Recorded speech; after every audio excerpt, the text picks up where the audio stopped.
Welcome to Trending in Education. Mike Palmer here. I'm joined today by Teege Metille, who has an interesting background in higher ed, podcasting, and admissions consulting. We'll talk about all that and try to navigate the complexities of the world in 2025.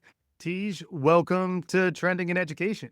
Mike, I am happy to be here. The whole world in 2025 is a lot to tackle. Maybe the world of admissions is a good starting space. Right. Well, the world, if it were a Venn diagram, the world is the big circle. It's the placemat itself, and then you got to do the drawings inside. A lot of children's menus in my life lately. Give me a crayon, and I can conquer any children's menu you provide. But we always like to start by getting to know our guests a little bit better. Can you catch us up on who you are and how you got to this point in your career?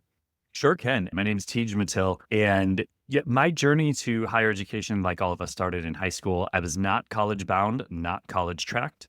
When I went to college visits in the high school, that's how we used to do it. The school counselor, the counseling secretary said to me, Teege, are you really thinking about college, or are you just trying to get out of class? Which is terribly offensive, also fully correct. There's elements of truth in there, I'm sure. Yes. Yeah. But all that to say, I was a first-gen student, didn't know what I was doing, and nobody kind of had me pegged as a college-bound student. I found my way to UW-Whitewater, some, twists and valleys in that journey, but I really found my place on a college campus for the first time. And just to be clear, the W stands for Wisconsin. Thank you. Yes, the University of Wisconsin-Whitewater. If you know where Madison is and you know where Milwaukee is, it's an isosceles triangle down in between the two. And we got nothing but love for the Huskies out there, but I just wanted to specify in terms of the W, it is Wisconsin and not Washington. Correct, UW-Whitewater. And really found my way and found my place and wanted to be a part of helping other students have that kind of journey. So I started in res life and housing as a professional, but very soon made my way over to admissions. I worked as an admissions counselor, a road warrior, going college fair to college fair to college fair. Eventually became a director, dean, vice president of enrollment at several different small private institutions in Wisconsin and Indiana. Before crossing over, now I work for an ed tech company that works on artificial intelligence and machine learning in the admissions process called EnrollML. And I do, some consulting work with students in colleges on the side. Yeah. And you're a podcaster too, which is why I expected a certain level of performance here, Teege. Yes. You want to share the pod situation? Well, I have a professional one that I'll mention and an unprofessional one that you cannot find. But the professional one is the admissions director's lunchcast. Our audience, it's very much targeted to admissions directors currently working on college campuses. And we discuss issues, trends related to the admissions process. So this upcoming season, we're talking about the role of AI. We're talking about how college fairs have evolved. We're talking about staff morale, things that admissions directors are working through. Yeah. Truth be told, I worked at Kaplan Test Prep for 23 years, many fond memories of that period in my professional life. I learned a lot and got to understand kind of the admissions game, how intense it's getting, and then how much it's changing is the other piece, where the numbers, now that there's a common app, the number of people who can apply pretty much everywhere makes the selectivity or rejectivity, shout out to Akil Bello, of the elite universities kind of a bigger deal. But more from an emotional level, I think a lot of parents and teens are stressing. Also, folks throughout their lives, non-traditional students, are kind of stressing about higher ed. And then at the same time, trust in higher ed and even thinking about the politics of that degree where there's almost a pushback against higher education. How are you reading that as someone who's kind of living and breathing this and has kind of built your career in the higher ed space? What does it feel like to work in higher ed nowadays? Oh, man, it's so weird because when I think about it from families' perspective, I understand why there's a bunch of stress with the admissions process, but it's almost all misplaced. I think families are way too anxious and stressed out about things that they do not need to be worried about. And they're way too calm and relaxed about things that they really should be worried about. To me, the way I read it, which I think was your question explicitly, is the focus that we see in popular culture and the news media does not reflect the experience in the admissions process for 90% of students. That's why things get misapplied. So students and families are worried about getting admitted. They really don't need to be. You're going to get into a college, right? Right. The broader question is, what is the aid package going to look like? And when are you going to get it? And how will you be able to sort through that? That's where I think it is rooted. The misalignment is, I think, largely a media creation. Well, I guess it's also the cost. The sticker price of higher ed has been Mm, going up for many years, and the risk that you don't complete has become more something people are aware of. The fact that mm, not every higher ed institution is graduating enough students. Some college no degree is a real problem in this country. So, how do we address that? There's more awareness mhm. out there that maybe it's not always the best path. I just recently interviewed Kathleen Delasky, who wrote a book, Who Needs College Anymore? There's plenty of people who do, but increasingly there's people out there who are choosing paths besides college, particularly those that might land them with a full time job, and a good job. It's interesting, the some college, no degree.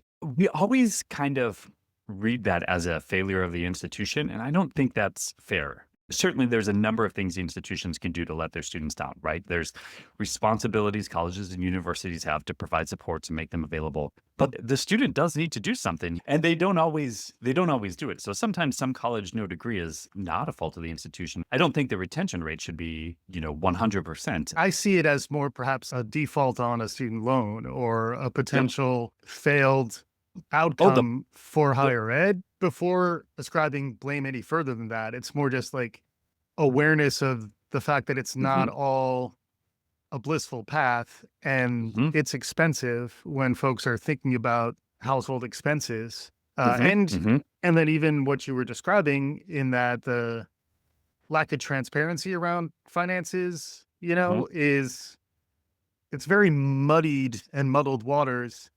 All that being said, the best thing you could do is get that college degree and mhm. build on it because that's really the system that we're operating in. Perhaps we don't see things the same way. The picture's a little rosier than it's being portrayed.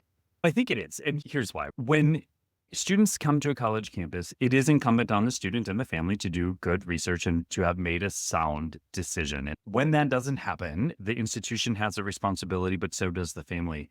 But the cost of going to college is not actually going up the way the perception is. The perception of the cost of college has gone up. That's because of the games the colleges play with their fake sticker prices that Yes. nobody pays, right? When you go to a college website and they say 98% of our students receive financial aid, that's a tell, right? Just lower your price. The Yeah. sticker price is fake. And I'm here in Wisconsin where Kohl's department store is headquartered. I know your listeners might not all know Kohl's, but Kohl's is famous for their deals, their discounts, their Kohl's cash. Walmart is careful falling prices. That hits every geography. It hits every geography. So we had a presidential candidate once from Wisconsin who used the Kohl's story as part of his campaign. He would talk about, I went to Kohl's to buy the sweater and I had $20 in Kohl's cash and there was a Who is 40% off. this? It was Scott Walker. And he said, and I left it. They paid me $1 to take the sweater, right? That's the idea with Kohl's. The super discount model works on families. And that is Mm, the responsibility. That's the fault of families. That's not the fault of colleges that psychology is effective.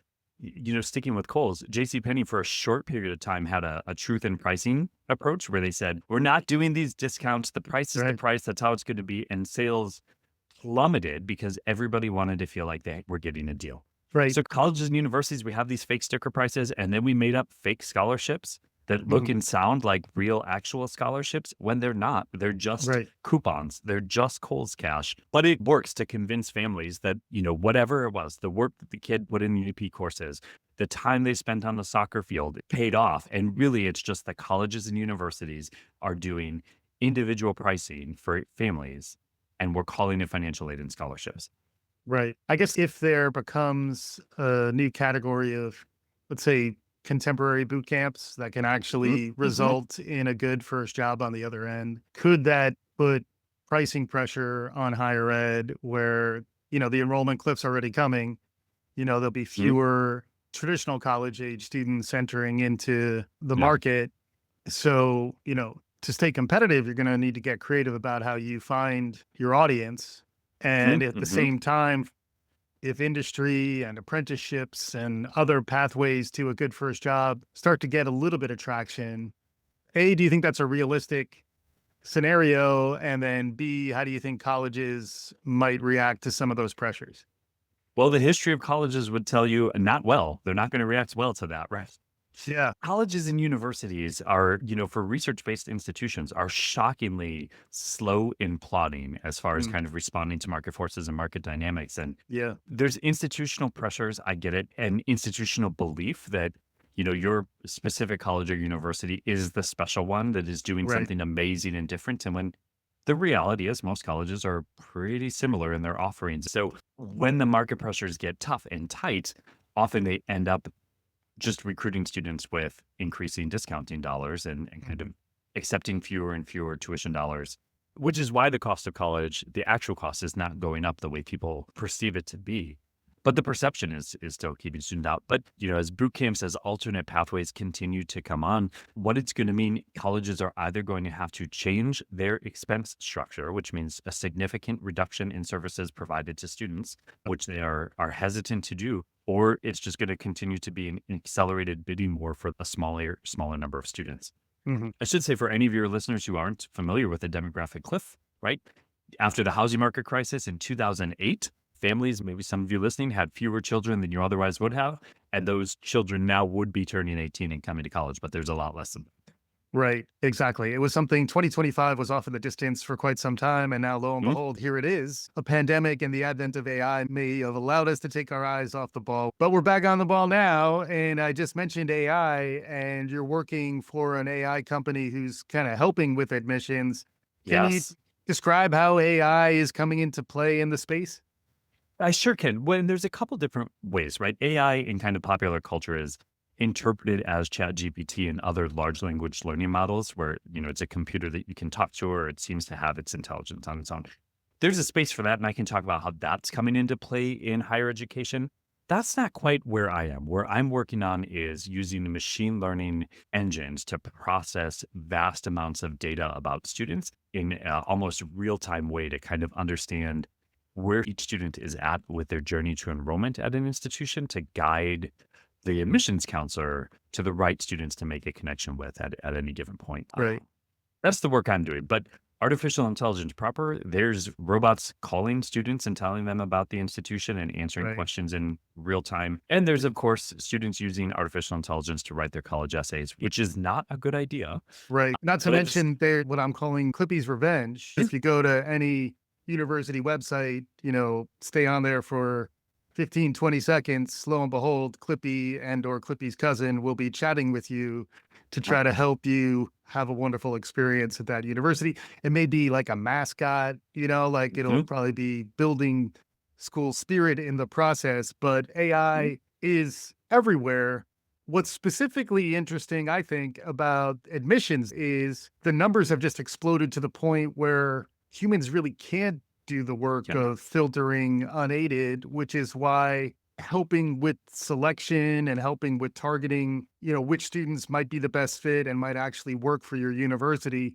It's actually a great use case for what folks would typically call like a recommender system or like some kind of selection AI, which is not the generative AI, but it's still an artificial intelligence use case. You have an ML in Mhm. there, which means machine learning. Mhm. Can you explain a little more the problem and then how AI comes in to help? Yeah, and you got it right as far as the problem is there are just too many applications for every admissions counselor that there is.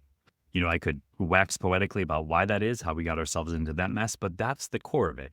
Admissions counselors are not able to get to know their applicants the way that they should and that they want to. People that are drawn to work at admissions are kind, compassionate people that tend to be very focused on providing access to higher education. And that involves getting to know their students. And there's just too many, right? A typical application load now is about 600 students. Wow. Um, and so, there's what it is.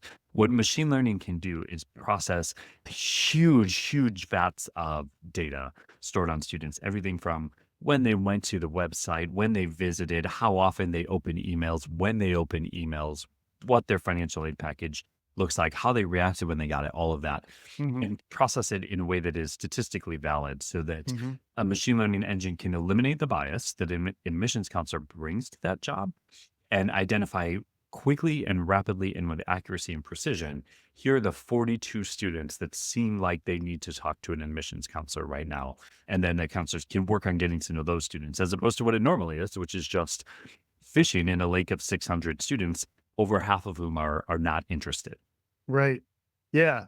So that really does solve a problem that's out there. The Mhm. Common App is one of the reasons. It used to be harder to apply, and now it's become much easier to put your hat in the ring in more places, which kind of dilutes all of the pools to some extent, where it makes admissions a harder Yeah. decision to make. But that's where it's pretty universal within higher ed now that folks are using solutions like this. The admissions problem is such that it requires a technical solution.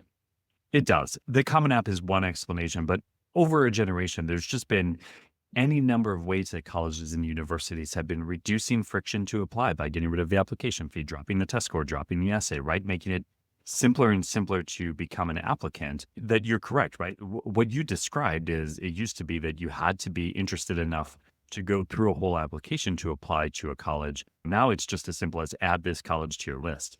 Right. Once we factor in direct admission and the fact that colleges are proactively reaching out to students and guaranteeing admission before they apply, that changes the game even more. Right.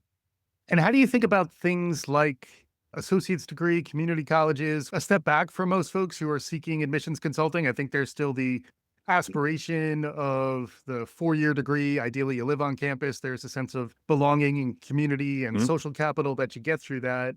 But what about folks for whom that path's not really available? Community colleges are also a place, getting back at disruption of higher ed, where going to more certificate level, Mhm. job relevant, you know, what's the fastest way from point A to point B, where point B is that first good job or at least a better job? How Mhm. do you think Mhm. about how community college fits? Also, online is Yep. another thing. Like, how do you think about those types of alternatives in the higher ed ecosystem? It is interesting because community colleges are on the leading edge of innovation as far as like rapidly deploying new academic programs, majors, areas of study, certificates, et cetera, based on the needs of the workforce in their area. So Yeah. we see a lot of things happening there. I think there's two ways I want to answer that. One is when the associate's degree is the intention path. How do I feel about that? And another is when they start with an associate's degree with the intention to transfer. But for folks for whom they explore their options and they think, an associate's degree is really going to help me achieve my goals and ambitions in life, Yeah. it's a fantastic option. The Yeah. education is tangible, specific to the area that they're studying, and they leave with real world skills that they can apply on the Yes. job. Certificates teach? What do Yep. you say? Yep. Certificates, associates, right? Like if your purpose of getting a degree is the job, then the closer that the degree can be to the job, the better. Now Mhm. there's drawbacks to that, right? The degree you leave with or the certificate is pretty tightly linked to the skills you need in that job. Mhm. Today, you're going to need a different plan to relearn and new learn as Yeah. things shift and evolve. But you could do that. Yeah. So I feel good about that. And I think as a society, as a country, we have a pretty good suite of options there and will continue to do so. Where I get worried is when students say, or as often happens with policymakers, when they just say, we're not funding the 4-year schools enough. So start at a 2-year school. You'll save so much money, which is true if it happens. But Right. less than 1 in 8 students who start at a 2-year school with the intention to get a bachelor's degree end Right. up with a bachelor's degree 6 years later. Right. Right.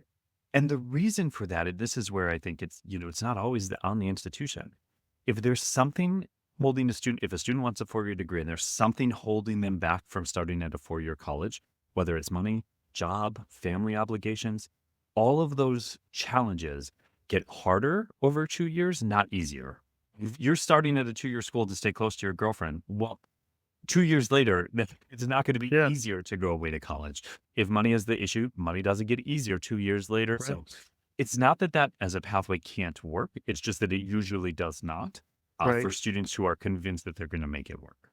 Right.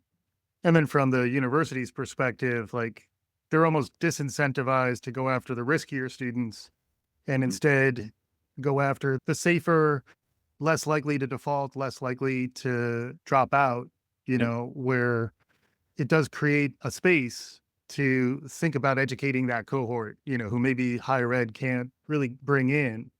How do they mhm, still get equipped with the skills they need to be job ready and to be able to kind of like help with the future of work? Maybe from that angle too. Another topic that comes up a lot around AI is like, how to think about being job ready in X number Mm. of years. From the admissions side of things, when you're thinking about kids entering college who then are going to be maybe entering the workforce in, say, like 4 years, if everything goes right, 4 or 5 years, what do you think higher ed needs to equip those students with to make them ready? We're out there in the Wild West world of work that we're living in nowadays. How do you think you can equip a kid with that when they're coming through an institution of higher education?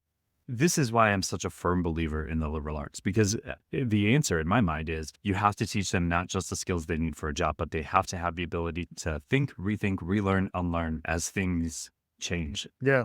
When I was at UW-Whitewater, it's a regional public institution in Wisconsin and very well regarded for its computer science degree, programming specifically. So when I was a student in a different time, a different era, I don't need to put a time on it. I graduated right next to students with a degree in computer programming who didn't know it, but had no idea that in 2 years, everything was going to change because the iPhone was going to come out. But Right. they could write JavaScript like you wouldn't believe, right? Mhm. And in a moment, it became unnecessary and outdated technology. And I think across every profession, that's going to happen. How we currently understand AI's influence in our work, just in its infancy, it is going to be doing things and changing things in ways we can't even fathom or imagine. And so what I think colleges and universities need to do, I think it's the liberal arts. I think it's critical thinking skills, the ability to evaluate, take in information, make good, Yeah. sound decisions. I think that's going to be critical. And this is where I think the four-year colleges do have an advantage. I always like to say at a liberal arts school, you're not just getting prepared for your first job, although we are doing that. You're getting prepared for your fifth, sixth, and seventh job as Mm. well. Yeah. And I think that's an important distinction. Yeah. You're developing those durable skills that are going to stay with you for a lifetime if you do it right. The other aspect to the situation is that learners don't really know what they need to learn. We're all figuring it out as we go, but you need to adopt the right mindsets. Mhm. And a lot of those are durable, long lasting, growth mindsets, something we talk about a lot. What about in terms of resilience, adaptivity? Are there other skills and competencies that you think are particularly relevant? Because I think about it from the perspective of decision support. That's where maybe I want an AI to help me make important decisions, where I can ask it questions and it'll kind of give me some information. I can interrogate the data with it. But, you know, how are folks successfully navigating this? And do you have advice for folks if they're having trouble, how to think about kind of getting through the complexity of graduating high school and then kind of maturing through the college years? The advice I always give students, and I would apply it to this question, is several of the things we've talked about already. Before you begin this process of selecting a college and applying and going through all of that, the student really alone needs to come up with a clear explanation for why they want to go to college. What is the reason? And listen, it's okay if the reason is it sounds like fun. There's a valid reason, right? It is fun. Or if it's something that colleges wouldn't like to hear, that I want to go to a party school and that's fine with me. Whatever it is, the internal motivation that the student has to drive the process. So I say that because if the student comes out and says, the reason I want to go to college is to get a good job, well, that changes Mm. what you should be looking for. And it maybe opens up the 2-year schools in a way that wouldn't if the answer was some version of, I want to study the classics or learning for the sake of learning, or I want the 4-year degree, or I want the Right. independence of living on my own, right? If students can get to that in a non-judgmental environment where they can have their own reasons, whether their parents like it or not, whether the colleges will be happy to hear it or not, right? That's going to drive so much more of it. So as students are getting to the point where they're trying to navigate through what is their path going to be? Are they going to go to college? Are they going to go to an associate's degree, an apprenticeship, or just continue with the job that they have now and pursue that? All of them are valid, reasonable options and pathways that students, my advice is to pursue with intentionality. Mm. So if you love your job in high school, that's great. And if you want to keep it and pursue it, and that's the pathway you find for yourself, that's great. Just do so knowing the pros and cons of that and make that decision. And then you're all in, right? It's when things kind of catch students by surprise, or that they go through this process because everybody else is, or because the parents are pushing them to go to college or not go to college, or whatever the case is. that things misfire. But Mm. if the internal motivation is there, that will bring a lot of the rest of it together. So how are they going to navigate the world of AI? Well, it depends why they want to go to college to begin with, right? Mm. Is it to get that first job? Great. That can tell us something. If it's something different, that guides it as well. Mm. I'm reminded of the parenting adage. My son's 6, so I got plenty of years before I have to Yeah. figure out college. But it's parent the child you have, not the child you want. Where, like, I think people have grandiose ideas about what college can and should be. And, their kids are now leaving their home. So you're more concerned than ever about, Mhm. finding the right place.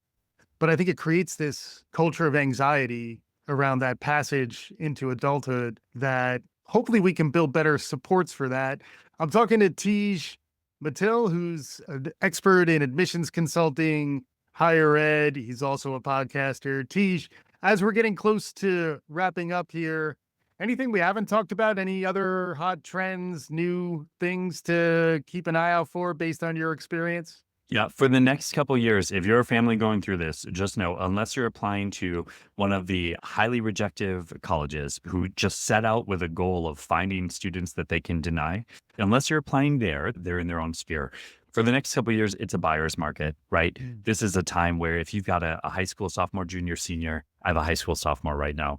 When it's time to go to college, you're going to get into plenty of colleges. You're going to have great financial aid packages, and your student is going to be able to find their place. It is not a time, no matter what the news media says, an admissions letter is not a scarce resource right now.